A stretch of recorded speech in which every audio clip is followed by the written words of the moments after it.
gun and she said, no, Yolanda. And she went to the door. And when she went to the door, I said, don't close the door, and pow, it went. In 1995, the world lost one of the brightest stars. Selena Quintanilla, the queen of Tejano music, was tragically taken from us at just 23 years old.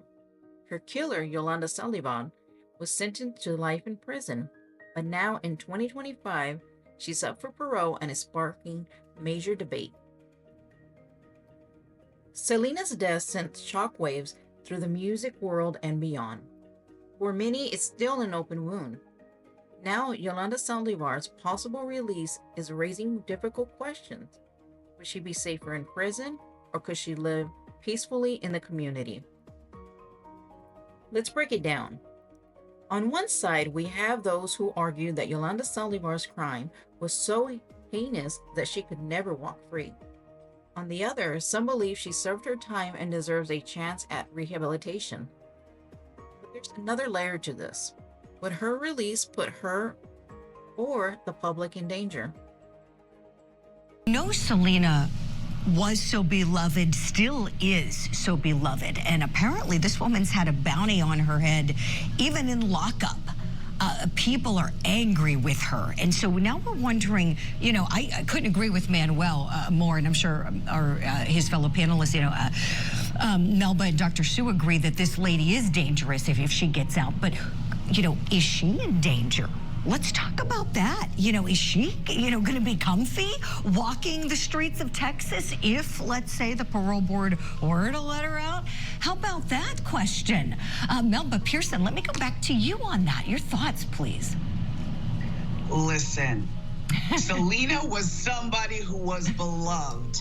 And the amount of people that turned out to her funeral, that turned out to the trial, that would kill Yolanda on sight, Yolanda being the defendant, the person convicted for Selena's homicide, she is not safe in Texas. She's not safe in California. I don't know if there's anywhere in these United States that she can go that she would be safe. She's actually safer locked up.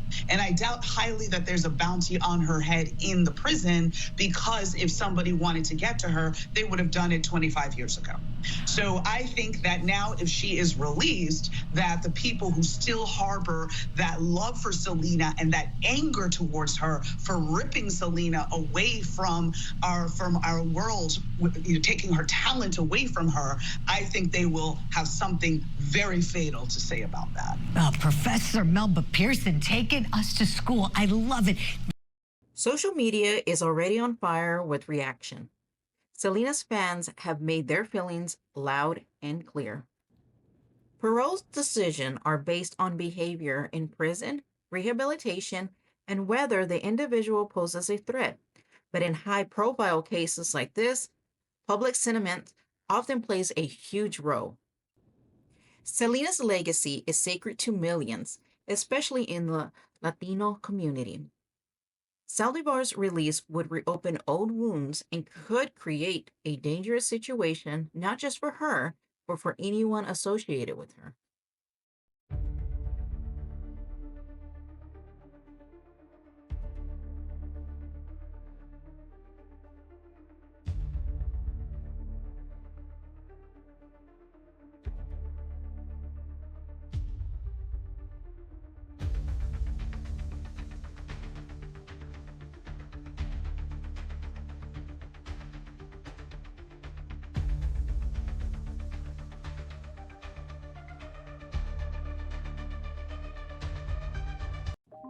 Selena's fans have kept her memory alive for decades.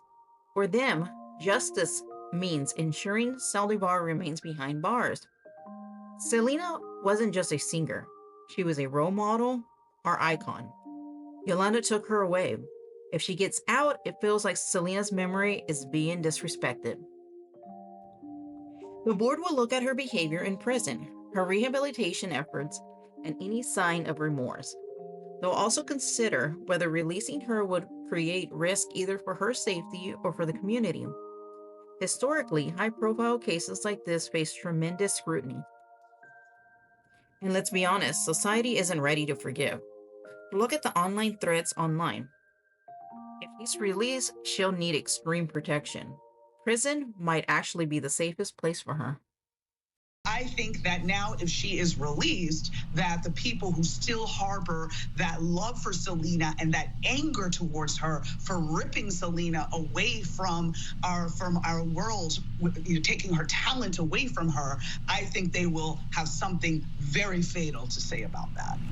I said, what do you want me to do? What is the last thing y'all want me to do? What is the last thing your family wants me to do? You want me to kill myself? Because I'll just do it. And I got the gun and she said, no, Yolanda. And she went to the door. And when she went to the door, I said, don't close the door, and pow, it went. Is this story believable? Dr. Sue Kornbluth, what are you thinking as you're watching this lady? I'm thinking this is not believable, Julie. There's too much going on here. Even in her presentation, it's very dramatic in terms of what she's saying. And, I agree with Melba. There's no remorse here in terms of what she's done. Let's remember, she purchased that gun prior to this shooting that took place. Also, I believe that Selena was shot in the back. So I don't know how that could be an accident. Here's the thing.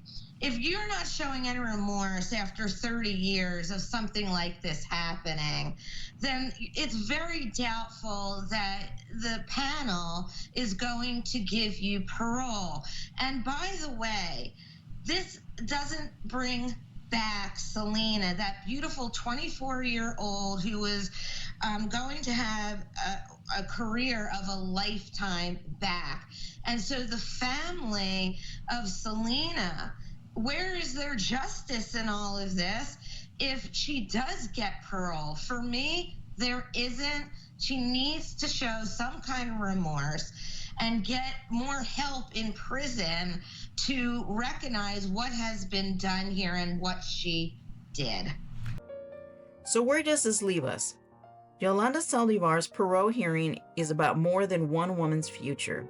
It's about justice, safety, and enduring legacy of Selena Quintanilla. What do you think? Should Saldívar be granted parole, or does she belong behind bars forever? Let me know in the comments below, and make sure to like and subscribe.